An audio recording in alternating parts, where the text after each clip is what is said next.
कहानी शुरू होती है एक ऐसी घर को लेके जो कई जमाने से चलती आ रही है। उस घर की हर दीवार के पीछे, उस घर की हर दरवाजे के पीछे एक ऐसी राज छुपी हुई है जिसके बारे में कोई भी नहीं जानते।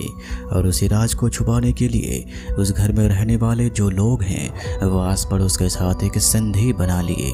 लेकिन इसके अलावा भी हम आज इस कहानी के जरिए जान पाएंगे किस तरीके से हमारे समाज में लड़कियों को इस्तेमाल किए जाते हैं, उनकी सरलता को इस्तेमाल करके उन्हें जाल में फंसाया जाता है और आखिर में वो अपनी जिंदगी की ऐसी मोड़ पे पहुंच जाती हैं जो मृत्यु के अलावा और भी कुछ नहीं दिखाई देते।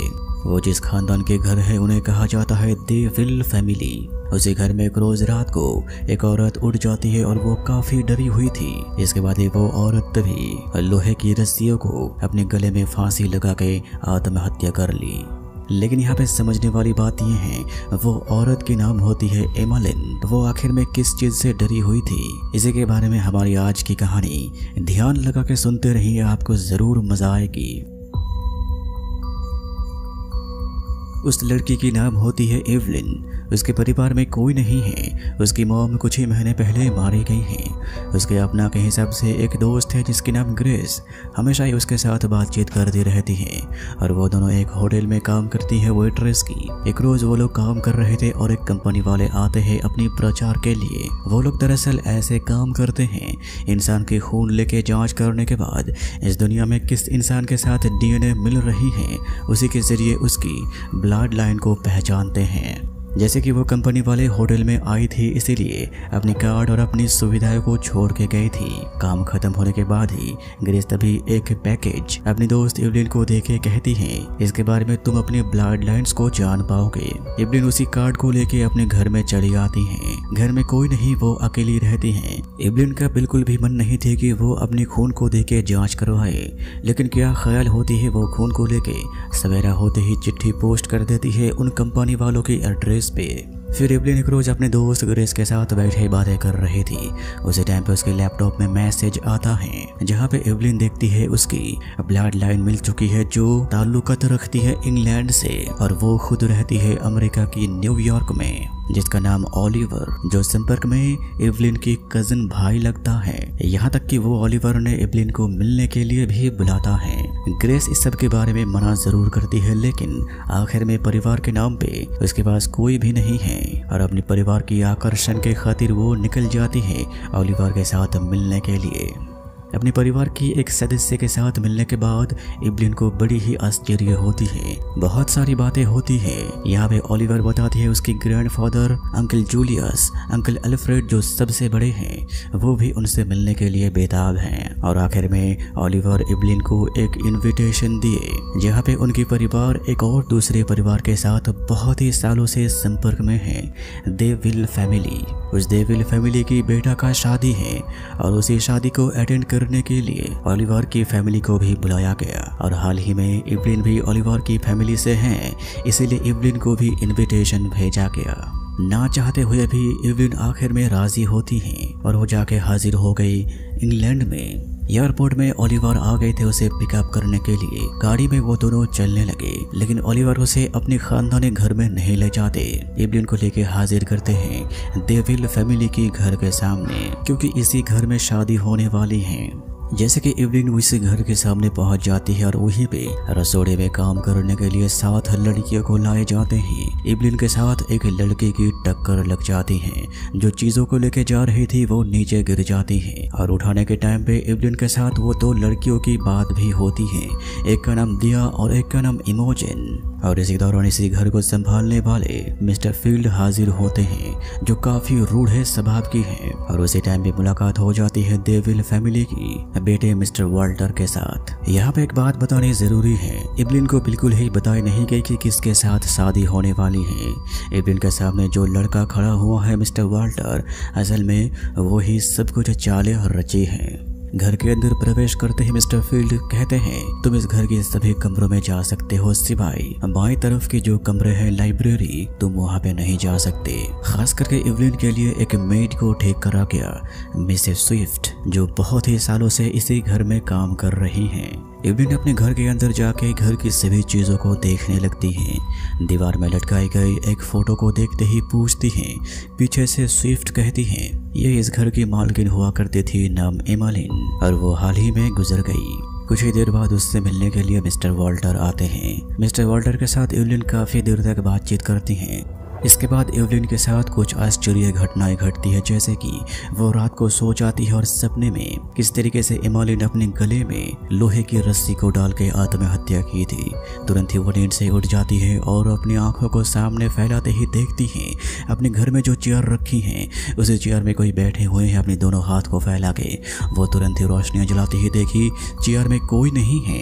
इसके बाद एवलिन अपने हाथ में ग्लास लेके बाहर निकल जाती है पानी लेने के लिए। वो नीचे ग्राउंड फ्लोर में देखते ही देखी मिस्टर फील्ड जो 7 लड़की आए थे काम करने के लिए, उनके साथ बातें कर रहे हैं और इंतजार कर रहे हैं घंटी बजने की। और उसी टाइम पे घंटी बज जाती है। मिस्टर फील्ड कहती है एक लड़की को जिसके नाम थे टू, उसे लाइब्रेरी साफ करने के लिए अंदर भेज दिए। उसी टाइम पे इवलिन के सामने मैडम स्विफ्ट हाजिर होती हैं। इवलिन को कही रात को इस कदर इस घर के बाहर आना बिल्कुल ही मुनासिब नहीं, तुम अपने घर में लौट जाओ। इवलिन अपने घर में लौट जाती है, लेकिन वही दूसरी तरफ टू तभी लाइब्रेरी के अंदर जाती है, लेकिन कोई बत्तियां नहीं जलती। वो अपने कान में हेडफोन डाल के काम कर रही थी और उसी टाइम पे घर की छत के ऊपर से कोई एंटिटी आके उसे वहीं पे मार दिए। और यहीं से शुरू होती है हमारी कहानी की एक ऐसी मोड़ जहाँ पे लोग मारे जाते हैं। फिर रात निकल के सवेरा होते ही उसकी मेड उसे बुला के ले जाती है। तैयार करके घर में हाजिर हुए थे इवलिन की परिवार के सभी member, uncle Julius, uncle alfredo, सभी के साथ बातें करी और मिल भी लिए। लेकिन वही दूसरी तरफ मिस्टर फील्ड तभी 2 और मेड को साथ में ले जाके तहखाने में जाने वाले दरवाजे के सामने खड़ा करके कहते हैं तुम दोनों तहखाने में जाके वाइन को लेके आओ। वो 2 लड़कियां थी, दिया और एक लड़की। उन दोनों को तहखाने के अंदर बंद करके ही वो दरवाजा लगा के चले जाते हैं। उस तहखाने के अंदर वाइन तो थी लेकिन कोई भी बिजली नहीं थी, और जो थी बिजली अचानक में कट हो जाती है।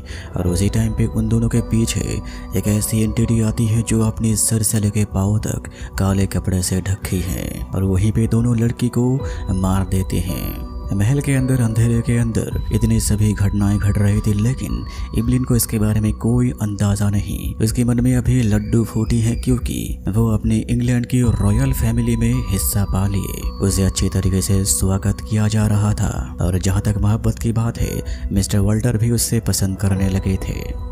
यहाँ तक कि शाम की पार्टी के लिए मिस्टर वॉल्टर इवलिन को एक ड्रेस भी भेजा है। उसी ड्रेस को पहन के इवलिन पार्टी में हाजिर होते हैं और उसी पार्टी में 2 और लड़की के साथ मुलाकात हो जाती है। एक की नाम विक्टोरिया, एक की नाम लूसी। लेकिन विक्टोरिया की बर्ताव कुछ अच्छी नहीं थी, वो हमेशा ही उल्टी बातें करती हैं। लेकिन लूसी की बातें बहुत ही अच्छी थी और बातें सुन के ऐसा लग रहा था विक्टोरिया लूसी के ऊपर अपने हक जताना चाहती है। फिर आखिरकार उसी पार्टी में मिस्टर वॉल्टर आते हैं इवलिन के हाथ पकड़ को डांस करते हुए और वहाँ पे बहुत सारे बातें होते हैं और ऐसी बातें करते करते आखिर में दोनों ही एक दूसरे के प्यार में डूब गए। पार्टी खत्म होने के बाद मिस्टर वॉल्टर विक्टोरिया के सामने आके कहते हैं वो बहुत ही अच्छी लड़की है, तुम दोनों उसके साथ अच्छे से पेश आना। इसके बाद रात को इवलिन अपने बिस्तर में सोई हुई थी, नींद नहीं आ रही थी। उसी टाइम पे वो ख्याल करती है कि उसके पर्दे के पीछे कोई खड़ा हुआ है। वो डर के मारे बिस्तर के नीचे छुप जाती है। वो बहुत ही डर गया था। उसी टाइम पे अचानक घर के अंदर मिस्टर वॉल्टर हाजिर होते हैं। मिस्टर वॉल्टर इवलिन को इस हालत में देख के उसे संभालने की कोशिश करते हैं और इवलिन को भी थोड़ी राहत मिली। हालांकि इवलिन को ये बिल्कुल नहीं बताया गया था कि डेविल फैमिली के जो बेटा है वो कौन है। फिर रात निकल के सवेरा होता है और सवेरे में वो 2 लड़कियां विक्टोरिया और लूसी हाजिर होती है इवलिन के कमरे में। इवलिन को तैयार करके स्पा लेने जाते हैं। इसके बाद बातों ही बातों में इसी महल के बारे में बातें उठती हैं। विक्टोरिया कहती है क्या तुम्हें इस घर के अंदर कोई भी अजीब नहीं लगती? क्या तुम्हें अजीब नहीं लगती वो जो बंद कमरा है जहाँ पे तुम्हें जाने के लिए मना किया गया? विक्टोरिया के मुंह से और भी कई सारे बातें सुनती है इवलिन। वो तंग हो जाती है और वहां से चली गई। महल के ग्राउंड फ्लोर में आती है वो बाएं तरफ मुड़ के उसी लाइब्रेरी रूम को देखती है। फिर क्या मन होती है वो चाबी के जरिए रूम को खोल के अंदर जाके देखी, ये तो एक लाइब्रेरी है। घर को देखते देखते आखिर में टेबल के सामने जाते ही कुछ चीजें नीचे गिर जाती हैं। कागजातों को उठाते हुए उसे मिलती हैं उसी के बारे में कुछ कागजात। अपने बारे में कागजात को देखते ही वो पूरी तरीके से घबरा जाती है। अपने कमरे में आके कपड़े को पैक करने लगी और उसी टाइम पे मिस्टर वाल्टर वहीं पे हाजिर होती हैं। पूछते ही वो कहती हैं, तुम मेरे बारे में जासूसी करते थे, तुम मुझे पहले से ही जानते थे और इसीलिए मैं यहाँ पे हूँ, तुमने मुझे अपने जाल में फंसा लिए। ये सभी बातें सुन के वाल्टर बिल्कुल ही चौंकते नहीं बल्कि हंसी मुंह में कहते हैं, मुझे तुम्हारे बारे में जानना था क्योंकि हमारे परिवार और तुम्हारे परिवार ओलिवर की परिवार एक दूसरे के साथ कई सालों से एक संपर्क में हैं। क्योंकि मैं फोन वगैरह इस्तेमाल नहीं करता इसीलिए मैं तुम्हारे भाई ओलिवर से प्रिंट मांगा था। ये बातें सुनते ही यहाँ पे इवलिन काफी देर के लिए थोड़ी सी शांत होती है और आखिर में और भी कई सारे रोमांटिक बातें होती है दोनों के बीच और दोनों एक दूसरे की प्यार में बहुत ही गहरी प्यार में डूब जाते हैं। लेकिन आखिर में जाने से पहले मिस्टर वाल्टर इवलिन को एक और गिफ्ट देते हैं, एक और कपड़े। उसी को पहन के आज की शाम की दावत में हाजिर होने के लिए उस लाल कपड़े को पहन के उसी दावत में हाजिर होते हैं। जिन 4 परिवार के साथ डेविल फैमिली के रिश्ते हैं वो सभी लोग उसी माहौल में आए हुए थे। सबके सामने खाना पेश किया गया था। ओलिवर भी वहीं पे था। पार्टी शुरू की जाती है। इवलिन आके सीधे ही वाल्टर की साइड की कुर्सी में बैठती हैं और दोनों कुछ देर बातें करती है और यहाँ पे वाल्टर कहा, अब से हम दोनों के बीच कोई भी सीक्रेट्स नहीं रहेगी। इवलिन भी हाँ में हाँ मिलाई और वहीं पे इवलिन कहती है, कहाँ है दुल्हा और दुल्हन। ये बातें सुनते ही उठ के तभी वाल्टर सभी को ध्यान खींच के कहते हैं, हमारे सामने एक नई चीज आ पहुंची है। आज मैं सबके सामने ऐलान करने वाला हूँ कि मैं मिस इवलिन के साथ शादी करने जा रहा हूँ। ये बातें सुनते ही इवलिन पूरी तरीके से घबरा जाती है क्योंकि वो शादी की बंधन में बांधना नहीं चाहती थी। उसी टाइम पे वाल्टर कहता है, जाम पेश किए जाएं। उसी टाइम पे एक लड़की मेड्स कुछ खाना लाके टेबल के ऊपर रखती है। उसी टाइम पे पीछे से मिस्टर फील्ड हाथ के चाकू के जरिए उसके गला को काट दिए और एक काप उसे गले के नीचे रख के खून को भर्ती करने लगे। ये नजारे देख के पूरी तरह से इवलिन क्या कहेगी, क्या करेगी, क्या सोचेगी, सोच नहीं पाते। फिर उन खून को 2-3-4 कप में डाल के मिस्टर वाल्टर वो 2 लड़कियों को पेश किया गया और उसी टाइम पे मिस्टर वाल्टर खून को पीने के बाद कहते हैं, आप इंसानों ने मेरा काफी खिदमत किए हैं। मुझे 2 बीवियां दी हैं जो और कोई नहीं वो लूसी और विक्टोरिया हैं और आखिर में मुझे 3 नंबर बीवी भी मिल गई क्योंकि मिस एमलिन ने आत्महत्या करके मारी गई। जिसकी मुझे चाहत थी वो मिस इवलिन ने ही पूरी करी। इतनी बड़ी बातें सुन के इवलिन के मन में और कोई डाउट नहीं रहता। ओलिवर ने उसे अपने जाल में फंसाए हैं और मिस एमलिन जिस तरीके से मारे गए थे वो और कुछ नहीं जिस तरीके से वाल्टर अभी शादी करने के लिए उसे मजबूर कर रहा। इवलिन की हालत पूरी तरीके से खराब होते जा रही थी। मिस स्विफ्ट वहीं पे खड़ी थी लेकिन वो कुछ भी कर नहीं पा रही थी। उसी टाइम पे वाल्टर अपने 2 नौकरों को कहते हैं, इन्हें ले जाओ और कल के लिए तैयार करो। इसके बाद इवलिन को तहखाने के अंदर ले जाके चेयर में बांध दिया गया। इसके बाद उसी तहखाने में इवलिन के साथ मिलने आते हैं वाल्टर की दोनों पत्नी। लेकिन इवलिन कुछ भी सुनने की हालत में नहीं थी। उसे शांत करने के लिए लूसी तभी सभी बातें बताती हैं कि किस तरीके से वो वाल्टर के खून पीने के बाद अपने शरीर में बेशुमार ताकत ला पाएगी और इसके बाद ही उसके शरीर से जब वाल्टर खून पी लेगी तो वो भी ताकतवर बन जाएंगे और आखिर में वाल्टर अपनी तीनों पत्नी को लेके अमर हो जाएगी। कोई भी बीमारी उन तीनों को छू नहीं पाएगी। यानी वाल्टर और उसके 2 पत्नी तीनों ही ड्रैकुला हैं। उसी तहखाने में जंजीर के साथ एक और मेड्स को बांधा गया था। इवलिन अपने मुंह को फेरते ही देखी वो मेड्स और कोई नहीं दिया नाम की वही लड़की है। दिया के खून जैसे विक्टोरिया चूसने वाली होती है। इवलिन कहती है उसे छोड़ दो। ये बातें सुनते विक्टोरिया दिया की खून तो नहीं पीती है लेकिन इससे भी बदतर हालत को बना देती है। कल जैसे ही इवलिन को ड्रैकुला या फिर वैम्पायर में तब्दील की जाएगी। पहले ही जिस इंसान का खून पिया जाएगा उसे ठीक करता है, जो और कोई नहीं, दिया को ही ठीक किया गया। इसके बाद वो दोनों एवलिन को एक कॉफिन के अंदर बंद करके चले जाती है। पूरी रात ही एवलिन कॉफिन की लकड़ी को खटखट करती रही। इसके बाद जब भी सवेरा होता है उसी टाइम पे मिस स्विफ्ट आके कॉफिन के अंदर से उसे बाहर निकाल के कहती है, तुम यहाँ से निकल जाओ। अगर तुम्हारे सामने उनमें से कोई आ जाए तो याद रखना, उनकी सीने के अंदर वार करना हार्ट में, या तो फिर उसके गला को काट देना। इसी के जरिए ही उन्हें मारा जा सकता है। लेकिन एवलिन बाहर निकल के ज्यादा दूर तक जा नहीं पाती। इसी महल के सामने एक और महल को बनाया गया था जो आइस रूम हुआ करता था किसी जमाने में। उसके अंदर जाके छुप जाता है और उसी टाइम पे उसी घर की दरवाजा खोल के मिस्टर फील्ड दो नौकरों के साथ मिस स्विफ्ट की मरी हुई शरीर को लाके रख दिए, यानी उसे मार दिया गया। इसके बाद ही एवलिन मौका देख के उस घर से बाहर निकल के दरवाजा को बाहर से बंद करके मिस्टर फील्ड को घर के अंदर रख के वो निकल जाती है इस इलाके से। चलते चलते रात हो जाती है। रात के दौरान मदद के लिए एक दुकान के सामने जाके मदद मांगती हैं। वो जैसे ही डेविल की नाम लेती हैं तभी वो दो बूढ़े बूढ़ी उन्हें घर के अंदर बुलाई। एवलिन को लगा था ये दो इंसान उसकी मदद करेगा, लेकिन यहाँ भी पासा पलट जाता है। वो बूढ़ी औरत तभी फोन में किसी को बातें करके एवलिन के बारे में बता देती है और उसी टाइम पे एवलिन घर की चीजों को देख रही थी और एक फोटो को देख के वो चौंक जाती है। उसी फोटो में डेविल फैमिली के साथ भी ये दोनों खड़े हुए हैं, यानी ये लोग डेविल फैमिली के लिए ही काम करते हैं। और उसी टाइम पे वो बूढ़ी औरत एवलिन के सर में मार के उसे वहीं पे बेहोश कर दिए। इसके बाद एवलिन की आंखें खोलती हैं एक ऐसी कमरे में जहाँ पे चेयर के ऊपर बैठे हुए थे मिस्टर वाल्टर। वो तभी खड़े होकर अपनी बारे में बातें करने लगे। मैं जमाने से जिंदा हूँ, हजारों सालों से जिंदा हूँ। मुझे कहा जाता था नोस्फेरातु, मुझे कहा जाता था वैम्पायर। मैं कई नामों से प्रचलित हूँ और मुझे जरूरत थी इमलिन की परिवार की एक और लड़की, और वो तुम निकली। तुम मुझसे शादी करने के लिए राजी हो जाओ और तुम बन जाओगी बेशुमार ताकत की मालकिन। तुम्हें कोई भी बीमारी छू नहीं पाएगी। यानी एवलिन के पास और कोई चारा नहीं सिवाय हाँ कहने के लिए। वो राजी हो जाती हैं। दूसरे दिन ही उसे तैयार करके चारों के चारों फैमिली वहीं पे हाजिर थे। उनके सामने मिस्टर वाल्टर एवलिन के साथ शादी कर लिए। फिर मिस्टर वाल्टर अपने हाथ को काट के एवलिन को खून पीने दिए। एवलिन खून पी लेने के बाद उसके शरीर में भी वैम्पायर की ताकत आ गई और उसी के सामने दिया को लटकाया गया था उसकी खून पीने के लिए। लेकिन एवलिन दिया के सामने जाते ही टेबल के ऊपर रखी सभी मोमबत्तियों को नीचे गिरा दिए।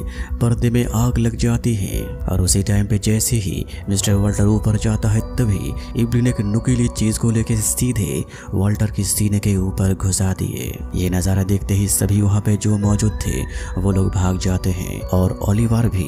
इसके बाद एवलिन वहाँ से चलते हुए आ रही थी और उसी टाइम पे वैम्पायर वाल्टर की पत्नी विक्टोरिया आती है एवलिन को मारने के लिए। लेकिन तभी एवलिन को बचाने के लिए लूसी पीछे हाजिर होती है, क्योंकि लूसी भी विक्टोरिया से तंग हो गई थी। और आखिर में दोनों साधन एक दूसरे के साथ लड़ाई करते हुए आखिर में एक फावड़े के अंदर दोनों ही घुस जाते हैं झन में और वहीं पे दोनों पत्थर बन के मारे गए। फिर मिस्टर चाटोकर यानी मिस्टर फील्ड आता है एवलिन को मारने के लिए। उसे मारने के बाद आखिर में एवलिन अपने असली रूप में आए हुए मिस्टर वाल्टर को आग के अंदर धकेल के उसे जला देती है। वो मरने के बाद एवलिन के शरीर के अंदर से जो वैम्पायर की ताकत थी वो भी खत्म हो गई। घर के अंदर और कोई नहीं। एवलिन तभी अकेली घर के अंदर से बाहर निकल गई। ये महल पूरी तरीके से आग की लपेट में आ गई थी। इसके बाद एवलिन अपनी शहर अपनी घर न्यूयॉर्क में लौट जाती है अपनी बंधुवी ग्रेस के पास। लेकिन एवलिन तभी भी नहीं भूली थी कि किसने उसे इसी मरने के जाल में फंसाए थे, वो ओलिवर। और वो जानती थी इसी शहर में ओलिवर की रियल एस्टेट कंपनी की चेम्बर है। एक रोज ओलिवर डरते हुए उसी चेम्बर में घुसता है और पीछे ओलिवर को फॉलो कर रहे थे वो दो लड़कियां जो तैयार होके ही आए थे ओलिवर को मारने के लिए। और यकीनन वो दो लड़कियां ओलिवर को मार देते हैं।